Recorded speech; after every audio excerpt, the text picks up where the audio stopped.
there children, lovely to see you again. I hope you enjoyed our story all about Peru. As you can see, Lammy and Flossie are with me here at our table, and we're going to do a lovely activity now, which is all to do with making patterns. Because if you can see on my jumper, which as I told you I bought in Peru, it's got some lovely patterns around the cuffs and around the neck, and patterns from the Inca tradition, which is a really old civilization in Peru, are very important, and they still use them today. So here are some lovely Inca style Peruvian patterns. You see those?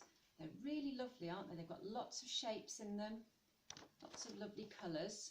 So I'm going to make my very own Inca pattern. So all you need for this really are some pieces of paper. I've chosen a green piece, but you could use other colours. You could use black or pink or any colour that you like really. And then behind Lammy and Flossie is my sewing box, and in that I've got all kinds of things. So I went in earlier and I got some beads. I've got some black beads, I've got some turquoise beads, I've got some red beads, and I've also got some big chunky brown wooden buttons and some little packs of buttons as well. And then I went up into my craft box, and I'm sure lots of you have got craft boxes full of all kinds of things, and I found some sticky backed shapes, so I thought I'd use some of those as well. And then I remembered I had some pasta in the cupboard, so I've just grabbed a little handful of pasta, and I thought I could use some of those as well. Now I'm going to make my pattern. Now I'm decided I'm not going to glue my pattern. I'm going to have my pattern as a piece of transient art, so that means it can be moved and it can be taken apart and I can make a new one later. You might decide you want to glue your bits onto your paper, and that's absolutely fine. I'm just not going to do that. Okay, so what I'm going to do first is I'm going to decide what I would like to be in my pattern. So I think what I'll do is I'll use some of these shapes. Oh, actually no, I think I want to start with my pasta actually. Here we go. So I've taken my pasta, you can see it's tubes, and I'm going to try and make the zigzag pattern. So here we go. I'm going to put those on. There we go. Whoopsie, they sometimes wobble around. This is really, really good, this exercise, for making you think carefully about how to use your fingers and how to control the things you're picking up and sticking them onto the paper. There we go. So I've nearly finished. Oops, that one's had a bit of a roll away. There we go. I've nearly put those on. That's it. Great. Last one. And then I'm going to add some beads. So I'm going to add a bead in there. One there. One there. One there. One there. One there. You can count your beads as you do this as well if you like. So there we go. So I've used 1, 2, 3, 4, 5, 6, 7, 8, 9 beads.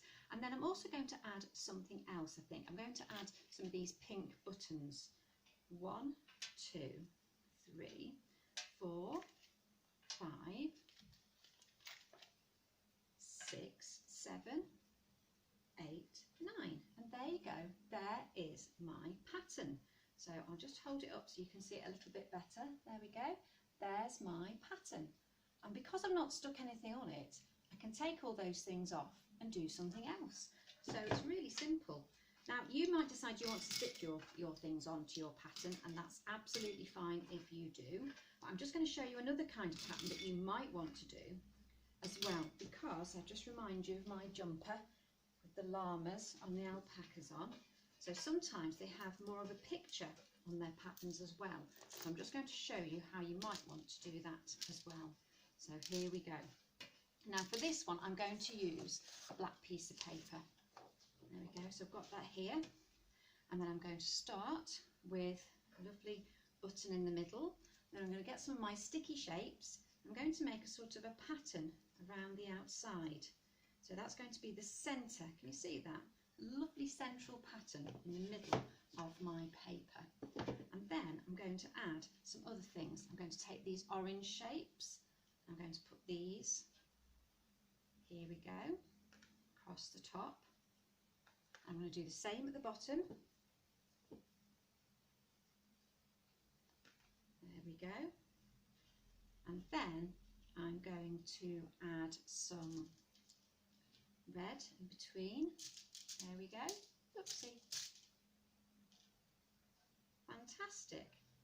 So sometimes the patterns might be more like that. They might be more of a picture. Okay, but it's entirely up to you. You can decide what you'd like them to be like. Now I've added more of these patterns like this, so your grown-ups can find the patterns. You can have a look at them and maybe decide which colours you want to use and which shapes you want to put on your pattern. I hope you have lots of fun making your Inca patterns, and if you wanted to show us a picture, you could add them to our EYFS Home Facebook page. We'd love to see your lovely Inca patterns. And I saw lots of these when I was in Peru, and they are truly beautiful. Have lots of fun, children, and Lammy and Flossie and myself will see you later. We've got a song coming up. How exciting will that be? Take care.